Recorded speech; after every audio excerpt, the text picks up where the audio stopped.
لیکن یہ بات ذہن میں رکھیے گا کہ اس امت کے اوپر عذاب استیصال تو نازل نہیں ہوگا. اس امت کو یوں صفحہ ہستی سے مٹا دیا جائے یہ حضور کی رحمت کے صدقے ایسا نہیں ہوگا، لیکن ان کو جھنجھوڑا ضرور جائے گا. ان پر چھوٹے عذاب ضرور مسلط کیے جائیں گے. اور وہ چھوٹے عذاب کیا ہیں؟ اللہ تعالیٰ نے قرآن مجید میں ایک مقام پہ ارشاد کیا کہ وہ اس بات پہ قادر ہے کہ تمہارے اوپر نیچے سے عذاب نازل کرے.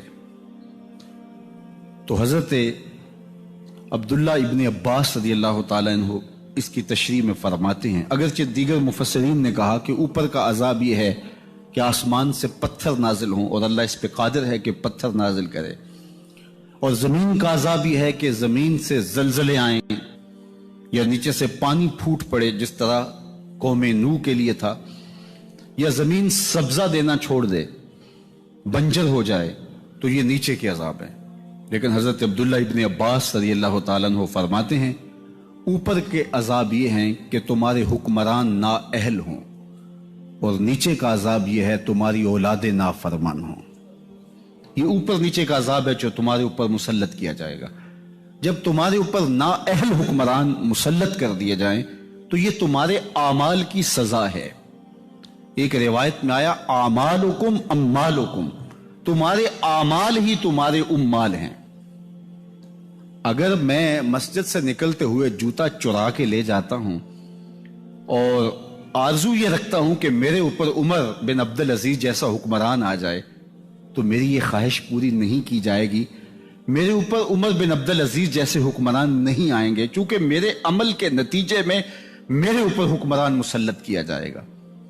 میں اپنے اندر جھانک کر کے دیکھوں، اپنے اندر اتر کے دیکھوں کہ میں کہاں کھڑا ہوں.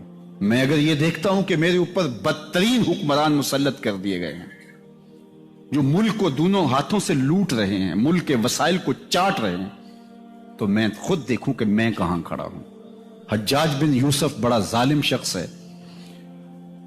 حضرت حسن بصری رضی اللہ تعالیٰ عنہ فرماتے ہیں پچھلی امت کے لوگ اپنے سارے ظالم اکٹھے کر کے لے آئیں اور ایک پلڑے میں رکھ دیں، تو دوسرے پلڑے میں ہم حجاج بن یوسف کو رکھ دیں تو ہمارا پلڑا پھر بھی بھاری ہوگا. 70,000 لوگ اس نے اپنے ہاتھوں سے قتل کیے، 90,000 لوگ اس کے حکم سے کٹے ہیں. 1,70,000 لوگوں کا قاتل بصرے کا ظالم ترین حکمران حجاج بن یوسف. لیکن کچھ لوگ تھے کہ جو اس کے سامنے بھی حق بات کر لیتے تھے، اگرچہ وہ بہت سخت تھا اور بات بات پہ گردن کاٹتا اور کٹواتا تھا. کہتے ہیں بصرے میں ایک فقیر آ گیا تو حجاج بن یوسف نے اسے بلایا اور کہا کہ میرے لیے کوئی وظیفہ بتائیے. تو اس نے کہا کہ تمہارے لیے بہترین وظیفہ یہ ہے کہ تم دوپہر تک سوئے رہا کرو. اس نے کہا یہ عجیب وظیفہ ہے. کہا ہاں یہ تیرے حق میں اور امت کے حق میں بہتر وظیفہ ہے. کہا وہ کیسے؟ کہا تم دوپہر تک سوئے رہو گے تو اس کا نتیجہ یہ ہوگا کہ لوگ تیرے ظلم سے بچے رہیں گے اور تیرے بھی نامہ اعمال کے اندر گناہ کم درج ہوں گے. اس لیے تیرے لیے بہترین وظیفہ ہے کہ تو دوپہر تک سویا رہے. حضرت شیخ سعدی شیرازی فرماتے ہیں جس کے جاگنے سے اس کا سونا بہتر ہو اس کے جینے سے اس کا مرنا بہتر ہوتا ہے. بدترین حکمران بصرے کا، انسانوں کا قاتل، بات بات پہ گردن کٹوا دینے والا. کسی نے کہا حجاج اگر تو بچہ تھا، اس وقت تیری عمر اتنی زیادہ نہیں تھی، لیکن تو نے دور عمر تو دیکھا ہوا ہے، تو اتنا ظالمانہ انداز کیوں اختیار کیے ہوئے؟ تو حضرت عمر جیسا حکمران کیوں نہیں بن جاتا؟ تو جو حجاج نے جواب دیا وہ سنیے. 2 لفظ اس نے جواب دیا.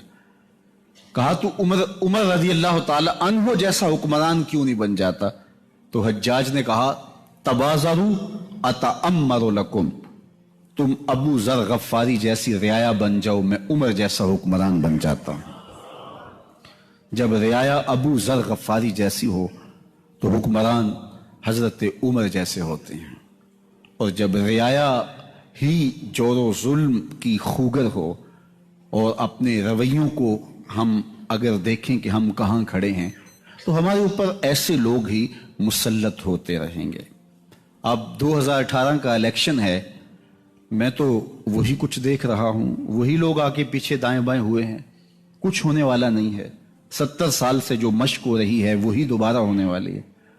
وہ ایک پچھلا وقت تھا تو ایک بدبخت شخص مسلط ہو گیا، تو جب لوگوں نے کہا کہ اس سے جان چھوٹے تو جان چھوٹ گئی، تو پھر اس سے بدترین شخص بیٹھ گیا۔ تو میرے پاس کچھ لوگ آئے کہ آپ کیا کہتے ہیں؟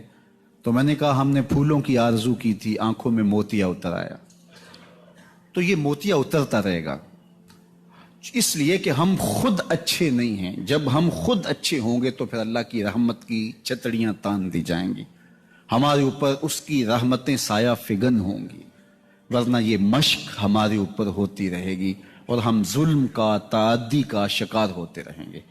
اس لیے ہمیں اپنے آپ پر غور کرنا ہوگا کہ ہم کس جگہ کھڑے ہیں، ہمارے رویے کیا ہیں، ہمارا طرز زندگی کیا ہے، ہمارا انداز معاشرت کیا ہے۔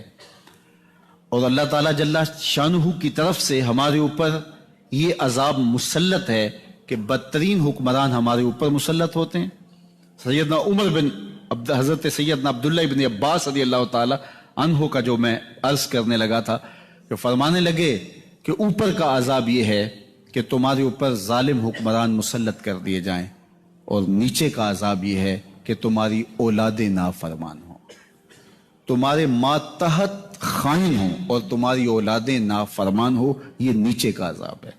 اور اوپر کا عذاب یہ ہے کہ جو تمہارے اوپر ظالم قسم کے لوگ مسلط کر دیے جائیں، یہ تمہارے اعمال کی سزا ہے جو تمہیں اس طرح عطا کی جائے گی۔ اور تیسری بات جو ارشاد فرمائی وہ یہ کہ تمہیں تشتت میں مبتلا کر دیا جائے گا، تمہیں تفریق میں مبتلا کر دیا جائے گا، تم باہمی گروہی تقسیم میں مبتلا ہو جاؤ گے، ایک دوسرے کے گلے کاٹو گے، ایک دوسرے کی گردنیں کاٹو گے۔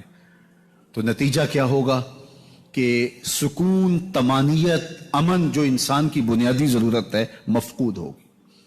تم اپنے گھر کے اندر بھی قرار کی زندگی نہیں کاٹ سکو گے، بے چینی اور اضطراب تمہارا مقدر بن جائے گا۔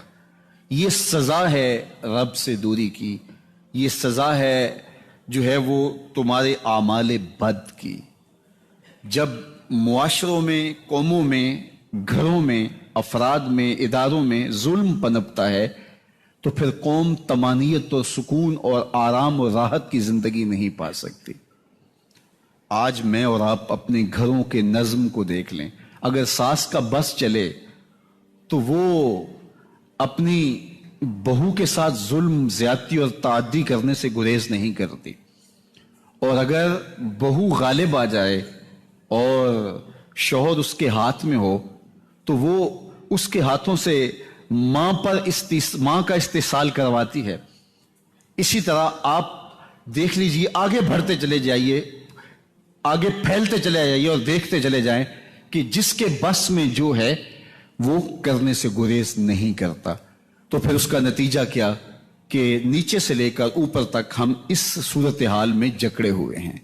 تو آج اگر ہم اس صورتحال سے نکلنا چاہتے ہیں تو ہمیں سچے دل سے اللہ کے حضور توبہ کرنا ہوگی، اپنے گناہوں سے معافی مانگنا ہوگی، اور ظلم اور جبر نچلی سطح سے لے کے اوپر والی سطح تک اس سے اپنے آپ کو محفوظ کرنا ہوگا اور اپنے دامن کو اس سے بچانا ہوگا۔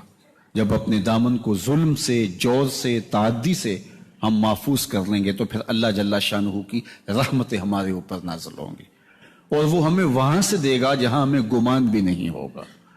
رزق کے دروازے بھی کھولے گا، ہمارے لیے خیر کی راہیں بھی کشادہ کر دے گا، اور برکتوں کے قافلے بھی اترنا شروع ہو جائیں گے، وسائل کے دروازے کھول دیے جائیں گے، اور میرا وطن پاکستان اللہ نے اس کو مالا مال کیا ہوا ہے۔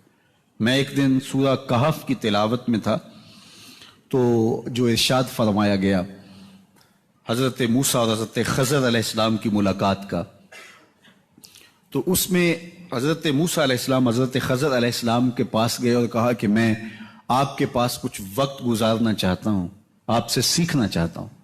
تو آپ نے کہا کہ تم میرے معاملے میں اگر خاموشی اختیار کرو اور بولو گے نہیں تو تم میرے ساتھ